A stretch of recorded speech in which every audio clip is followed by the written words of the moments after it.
Hey there, mamas. Welcome back to the Birth Experience with Labor Nurse Mama. I'm your host, Trish, and today we're diving deep into a topic that's super close to my heart, especially after having 6 newborns. Preparing your home for your postpartum and embracing what I like to refer to as the 555 Booty Recovery Guide. I know firsthand how overwhelming it can be to bring your baby home and adjust to all those changes. And I see you. I know you're out there prepping for the birth, thinking about all the cute little baby stuff and supplies you need, but I want to help you set up your space and create an environment that supports your healing, both physically and emotionally. So grab a cup of tea, get comfy, and let's talk about it. So the first thing we're going to talk about is setting up your postpartum space. We're going to talk about getting your home ready. Your home should be your sanctuary. It's your cozy space. It's your safe space.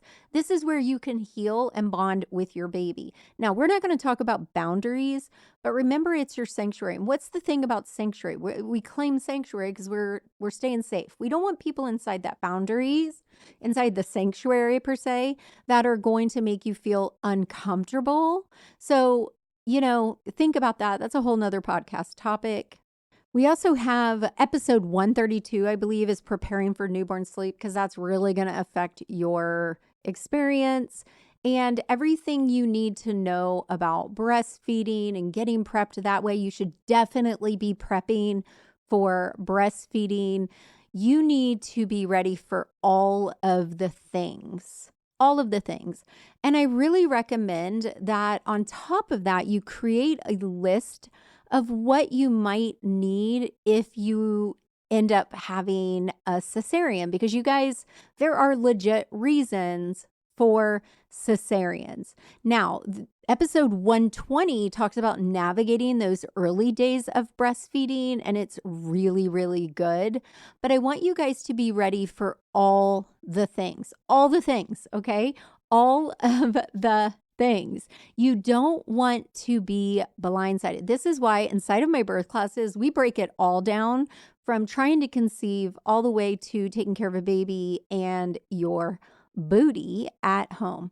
Okay, so the first thing we're going to talk about is we're going to talk about setting up your postpartum space, preparing your home. I've already said this is your sanctuary, this is your cozy space, this is where you'll heal and you'll bond. So here are some steps to make that happen. Number 1, stock up on your essentials ahead of time.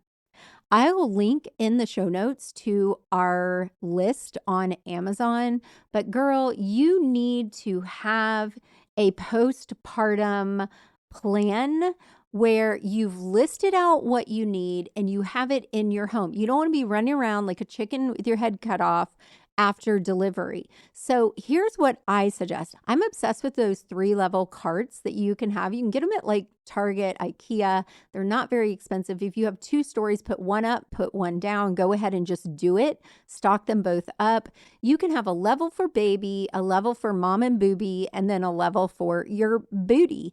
Now, if you have a basket in your bathroom, you don't necessarily have to have the level for your booty, but the things that you want to have in there are like pads and nipple cream and snacks and water bottles, baby care like diapers and baby wipes, a couple changes of outfits, because those babies like to have blowout diapers, girl. You just wait for that.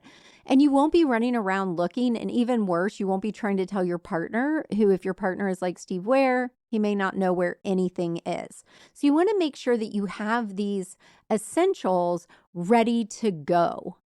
Ready to go. Now, I did forget to say, when I'm talking about setting up your home, I also want you to set up your immediate sanctuary area.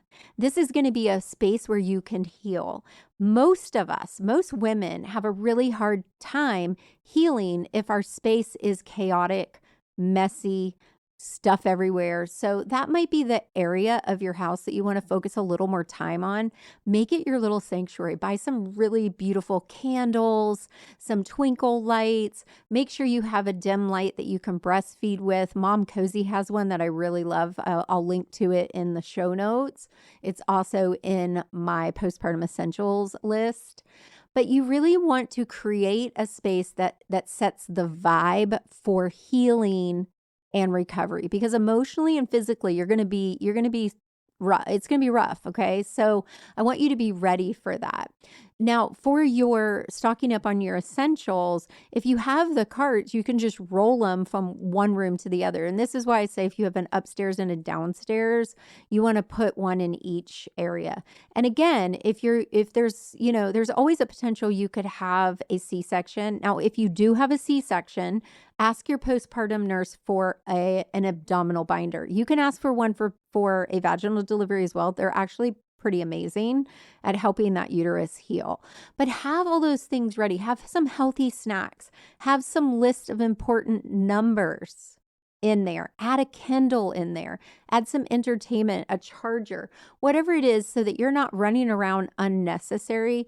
The biggest thing that I'm going to say, girl, is especially if you're breastfeeding, you're going to be so freaking thirsty. So maybe even 2 water bottles. All right, let's talk about your spot again. I want to remind you, I've already said, set it up, get it organized, make sure it's cozy and it's your vibe. And for each of us, that's different. I know for myself, if I see a pile of laundry or garbage or even dog toys all over the floor, which drives me insane, especially Remy, because she tears them up all over the house.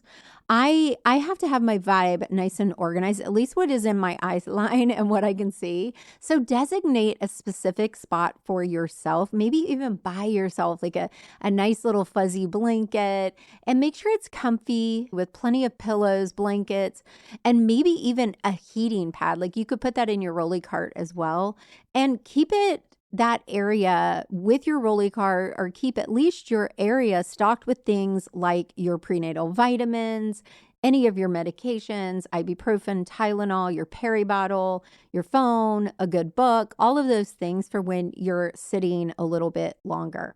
The other thing I want you to really focus on before baby comes is your body just went through something insane, incredibly insane, amazing, but don't forget to have healthy nourishment ready. Have things like granola bars and trail mix and fruit, and staying hydrated. So even if you buy some like liquid IVs, some Powerades, some Gatorades, or whatever the healthy versions are, some coconut water, make sure you have those things ready. Get some easy meals. One of the things that my friends do when we're not having our first baby, we do a diaper and a frozen meal baby shower. But if people are asking you, hey, what can I do? Tell them to bring you a frozen meal, or a meal for you. But don't feel like you can't be specific with your dietary needs and wants. Girl, if you do not like casseroles, like my daughter can't handle things all mixed together like that, tell them, because there's no point in them bringing it if it's not healthy. I love soups and casseroles after my baby, and I love apple juice and juices, but just really remember that you need to feed you to heal. You have to have that to heal. The other thing that I want to talk about is organizing help. If you have family or friends who have offered to help, make a list, get those efforts organized, but you do not want the people who come over and cause you more work. So you know who I'm talking about. If they're going to come over and only want to hold the baby, that is not going to work. You can hold the baby. So set up a schedule and don't feel guilty. Maybe even use an app, a meal train to coordinate meal deliveries, help with laundry. And here's the thing, when they come over and they say to you, what can I do to help you? Already have a list of things that you're going to have a hard time asking, and go ahead, put it on the fridge and say, you know what? I feel really uncomfortable asking. So Labor Nurse Mama told me to make a list, and it's on the fridge, and you can look at it and pick if there's anything you want to do or nothing. It's up to you. And that just takes that weight off your shoulders. The other thing I want to say is your sleep space. Make sure now, y'all, I'm just going to say this out loud. I slept with all my babies, but they recommend that you use sleep safety, and co-sleeping isn't always recommended. So that is not my medical advice. That's my advice as a mother. I did it. If it's not for you, it's not for you. But set up a safe sleeping area for both you and baby. If you've had a C-section, it might be a recliner. So you may find yourself sleeping in a recliner for a little while because getting out of bed is hard. You want to have a bassinet or something near your bed. Girls, y'all do not need a crib in those first early months. So don't worry about that. Have something that you can have that's handy and easy. I like some sort of bassinet or crib or a sleeping thing, whatever you want to call it, for the baby that is on wheels so that I can move it with me. But having it near your bed is going to make your life so much easier during those nighttime feeds. And, your partner's going to get their sleep disturbed too. They just will. So don't worry about that. But minimizing the amount you have to move around, especially at night, will really help with your recovery. So now I want to talk about my 555 booty recovery guide. And this is for all of you guys, okay? Once you've set up your home, what this is a simple framework to keep you from overdoing it. Okay. Really, you should be resting for 40 days. Like that is the traditional in most countries. But here in America, we get like 5 minutes. So what I want you to do is break this down for your first 15 days, minimal. Okay. There's 3 phases: 5 days in the bed, 5 days on the bed, and 5 days near the bed. So let me break it down. The first 5 days, this is your full on rest. No guilt about asking for help. No guilt, even if you have to say, hey, can you get my drink? Oh, shoot. Can you go get my phone? Oh, shoot. Can you get me a pad? That's fine.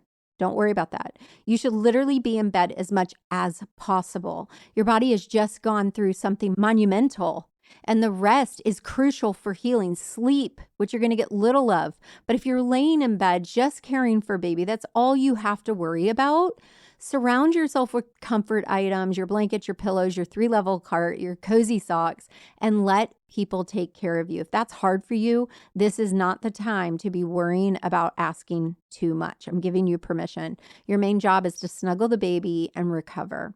The next 5 days are on the bed. That is all about moving from in bed to on the bed. That might mean you're sitting up a little more. You're getting dressed in some nice, soft, comfy clothes that make you feel good, but you're still not overdoing it. You might move to your couch or recliner, but keep your activity minimal, okay? Allow yourself extra time to bond, feed, and rest. It's gradual. You have no pressure. There's no expectations, whatever works for you. Now, I know one of our students, Jennifer, this was extremely hard for her. She wanted to be out and about doing all the things. But there's going to be a point when you can start doing some pregnancy or postnatal fitness and stuff like that. If you listen to episode 101, I'm talking to Kim Perry Fit, and it's awesome. But you guys need to be really recovering. This is a life-changing event. This is so important, okay? And then I know there's an episode, I think it's episode 86, where I talked to Melissa Fernandez. She was like an acrobat turned doula, and she talks all about your postpartum recovery, and it's really good. Okay, the last 5 days near the bed.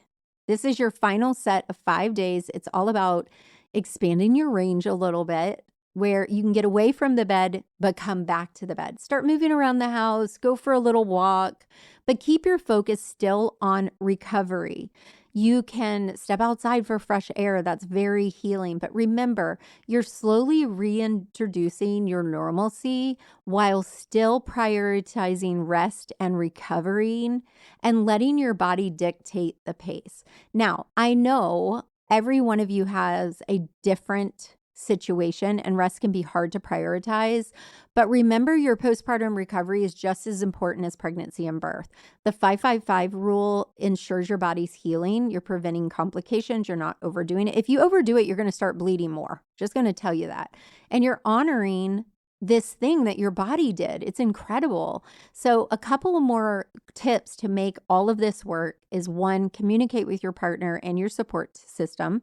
Tell them about the 555 booty plan and why it's crucial. Have open conversations about the help you need, whether that's cooking, cleaning, or simply holding the baby so that you can rest. Number 2, honor your journey, ladies. Don't feel guilty about needing this rest. We live in a culture that really glorifies bouncing back, but bouncing back is not your goal. Your goal is to step into this new role and to heal fully and feel good. Number 3, listen to your body. No matter what I just said, remember there isn't a hard and fast timeline. If you need more than 15, if you need a little less, listen to your body. Each recovery is unique. So there you have it, ladies. Setting up your home for postpartum recovery, embracing the 555 Booty Recovery Guide can make all the difference in your journey. These first few weeks are about you and your baby and your new little family unit. So give yourself space, give yourself grace, be easy on yourself. And I hope these tips help you guys feel a little more prepared and confident about your postpartum period. If you loved today's episode, share it with another mama who might need this reassurance and guidance. And please don't forget to leave a review. It's really, really powerful for us. We've been hovering at 150 to 200 in the top 150 to 200 in the US. And we want to beat that. So we need your help. So leave a review. Tell us how much you love the episodes and tell us what you want to hear more of. Share it with your friends. Help other mamas build a village of support for one another. And as always, jump into our birth classes. We want to be your support. Okay, until next Friday, bye for now.